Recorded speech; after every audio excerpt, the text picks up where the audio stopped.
Hi friends, welcome to தங்க கணிதம். உங்க எல்லாருக்குமே தெரிஞ்சிருக்கும் டிஎன்பிசி, டிஆர்பி இந்த மாதிரியான காம்படிட்டிவ் எக்ஸாம்ஸ்ல தமிழ் தகுதி தேர்வு அப்படிங்கிற ஒரு தேர்வை இன்ட்ரோடியூஸ் பண்ணியிருக்காங்க. இந்த தேர்வுல தேர்ச்சி அடைஞ்சாதான் அவங்களுடைய மெயின் பேப்பர்ஸ், அவங்க அட்டன் பண்ண மெயின் பேப்பர்ஸ் அதனுடைய கரெக்ஷன் எடுத்துப்பாங்க. ஓகேவா?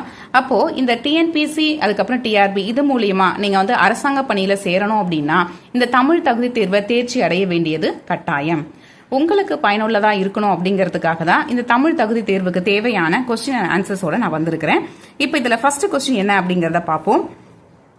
சாகும் போதும் தமிழ் படித்து சாக வேண்டும் என்றன் சாம்பலும் தமிழ் மணந்து வேக வேண்டும் என்று கூறியவர் யார்? திரும்ப சொல்றேன். சாகும் போதும் தமிழ் படித்து சாக வேண்டும் என்றன் சாம்பலும் தமிழ் மணந்து வேக வேண்டும் என்று கூறியவர் க. சச்சிதானந்தன். அடுத்த கேள்வி, பாவாணரும் வியந்த பெருமகனார் யார்? விடை இளங்குமரனார். அடுத்த கேள்வி, உலகத்திலேயே ஒரு மொழிக்காக உலக மாநாடு நடத்திய முதல் நாடு மலேசியாவே. மாநாட்டுக்குரிய முதல் மொழியும் தமிழே என்று கூறியவர். உலகத்திலேயே ஒரு மொழிக்காக உலக மாநாடு நடத்திய முதல் நாடு மலேசியாவே. மாநாட்டுக்குரிய முதல் மொழியும் தமிழே என்று கூறியவர் யார்? விடை பன்மொழி புலவர் க. அப்பாத்துரையார். அடுத்த கேள்வி, மொழி ஞாயிறு என்று அழைக்கப்படுபவர் யார்? மொழி ஞாயிறு தேவநேய பாவாணர்.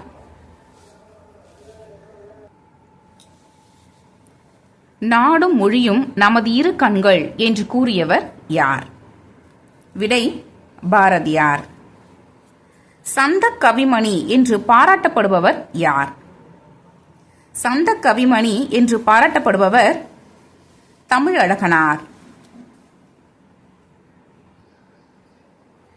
அடுத்த கேள்வி, நீடு துயில் நீக்க பாடி வந்த நிலா என பாராட்டப்படுபவர் யார்? நீடு துயில் நீக்க பாடி வந்த நிலா என பாராட்டப்படுபவர் பாரதியார். அடுத்த கேள்வி, கொற்கை கோமான் கோர்க்கையாம் பெருந்துரை என்ற வரி இடம்பெற்ற நூல் எது? கொற்கை கோமான் கொர்க்கையாம் பெருந்துரை என்ற வரி இடம்பெற்ற நூல் ஐங்குறுநூறு. அடுத்த கேள்வி, திருபுவன சக்கரவர்த்தி என்ற பட்டங்களுக்கு சொந்தக்காரர் யார்? திருபுவன சக்கரவர்த்தி என்ற பட்டங்களுக்கு சொந்தக்காரர் இரண்டாம் ராஜராஜ சோழன். சிந்துக்கு தந்தை என பாராட்டப்படுபவர் யார்? சிந்துக்கு தந்தை என பாராட்டப்படுபவர் பாரதியார். கோப்பரகேசரி என்ற பட்டத்திற்கு சொந்தக்காரர் யார்? கோப்பரகேசரி என்ற பட்டத்திற்கு சொந்தக்காரர் இரண்டாம் ராஜராஜ சோழன்.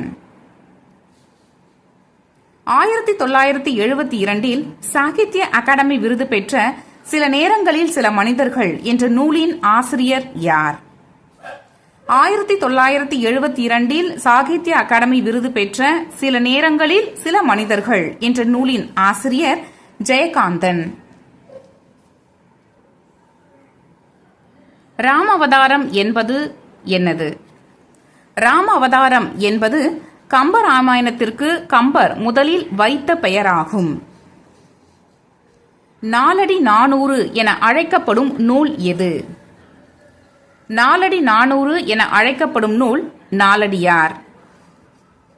தற்கால தமிழ் இலக்கியத்தின் விடிவெள்ளி என அழைக்கப்படுபவர் யார்?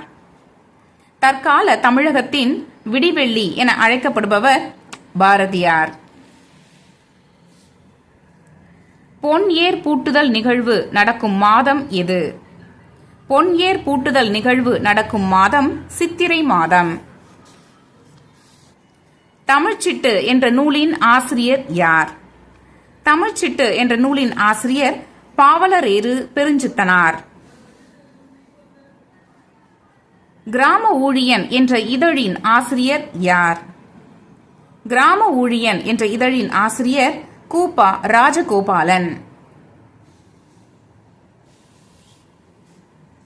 1980 கண்ணதாசனுக்கு சாகித்ய அகாடமி விருது பெற்று தந்த நூல் எது?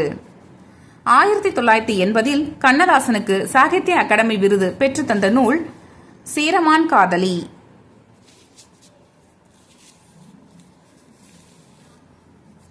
1991 சாகித்ய அகாடமி விருது வென்ற போபல்லபுரத்து மக்கள் என்ற கதையின் ஆசிரியர் யார்? 1991 சாகித்ய அகாடமி விருது வென்ற போபல்லபுரத்து மக்கள் என்ற கதையின் ஆசிரியர் கி. ராஜநாராயணன். விசாரணை கமிஷன் என்ற புதினத்திற்காக சாகித்ய அகாடமி விருது பெற்றவர் யார்? விசாரணை கமிஷன் என்ற புதினத்திற்காக சாகித்ய அகாடமி விருது பெற்றவர் கந்தசாமி. பெருஞ்சித்தனாரின் இயற்பெயர் என்ன? பெருஞ்சித்தனாரின் இயற்பெயர் துரை மாணிக்கம். சந்த கவிமணி என்று அழைக்கப்படுபவர் யார்? சந்த கவிமணி என அழைக்கப்படுபவர் தமிழழகனார். தமிழழகனாரின் இயற்பெயர் தமிழழகனாரின் இயற்பெயர் சண்முக சுந்தரம். வள்ளலார் கண்ட ஒருமைப்பாடு என்ற நூலின் ஆசிரியர் யார்? வள்ளலார் கண்ட ஒருமைப்பாடு என்ற நூலின் ஆசிரியர் மாப்போ சிவஞானம். கண்ணதாசனின் இயற்பெயர் என்ன? கண்ணதாசனின் இயற்பெயர் முத்தையா. சிலை 70 இயற்றியவர் யார்?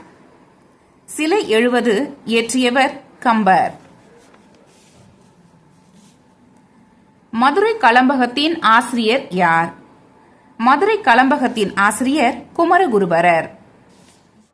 அடுத்த கேள்வி, 1981 எழில் முதல்வனுக்கு சாகித்ய அகாடமி விருதை பெற்றுத்தந்த நூல் எது? விடை, 1981 எழில் முதல்வனுக்கு சாகித்ய அகாடமி விருதை பெற்றுத்தந்த நூல் புதிய உரைநடை. அடுத்த கேள்வி, எழில் முதல்வனின் இயற்பெயர் என்ன? விடை, எழில் முதல்வனின் இயற்பெயர் மா. ராமலிங்கம். இந்த கேள்விகளோட இந்த வீடியோவை நான் முடிச்சுக்கிறேன். இந்த வீடியோ உங்களுக்கு யூஸ்ஃபுல்லாக இருந்திருக்கும் அப்படின்னு நம்புகிறேன். நம்ம சேனலுக்கு இப்போ தான் நீங்கள் ஃபர்ஸ்ட் டைம் வந்து இந்த வீடியோ நீங்கள் பார்த்தீங்க அப்படின்னா மறக்காமல் சேனலை வந்து சப்ஸ்கிரைப் பண்ணிக்கோங்க. சப்ஸ்கிரைப் பண்ணும்போது அந்த சப்ஸ்கிரைப் பட்டனுக்கு பக்கத்துலேயே பார்த்தீங்கன்னா ஒரு பெல் ஐக்கான் இருக்கும். அந்த ஐக்கானை கிளிக் பண்ணி அதில் ஆளுங்கிற ஆப்ஷனையும் சேர்த்து செட் பண்ணி வச்சுக்கோங்க. ஏன்னா அப்போ தான் நான் எப்போல்லாம் வந்து நான் வீடியோ போடணும் உடனே உங்களுக்கு நோட்டிஃபிகேஷனாக உங்களுக்கு இந்த மாதிரி ஒரு வீடியோ வந்திருக்கு அப்படின்னு சொல்லிட்டு உங்களுக்கு நோட்டிஃபிகேஷனில் வரும். ஓகேங்களா? ஸோ அதுக்காக தான் சொல்கிறேன். அதுக்கப்புறம் இந்த வீடியோக்கு ஒரு லைக் கொடுங்க. ஏன்னா நீங்கள் கொடுக்குற லைக் தான் வந்து எனக்கு வந்து ஒரு பூஸ்டப்பாக இருக்கும். இன்னும் நிறைய வீடியோஸ் இந்த டாப்பிக்கில் போடணும் அப்படின்னு எனக்குள்ளே தோணும். ஸோ அதுக்காக தான் கேட்குறேன். ப்ளீஸ் இந்த வீடியோக்கு ஒரு லைக் ஒன்று கொடுங்க. அதுக்கப்புறம் உங்களோட ஃப்ரெண்ட்ஸ் இருந்தாங்கன்னா அவங்களுக்கு இந்த வீடியோ வந்து ஷேர் பண்ணி விடுங்க. ஓகேவா? சரி, வேறு ஒரு இம்பார்ட்டன்ட் வீடியோவில் நாம் மீட் பண்ணலாம். தேங்க்ஸ் ஃபார் வாட்சிங்.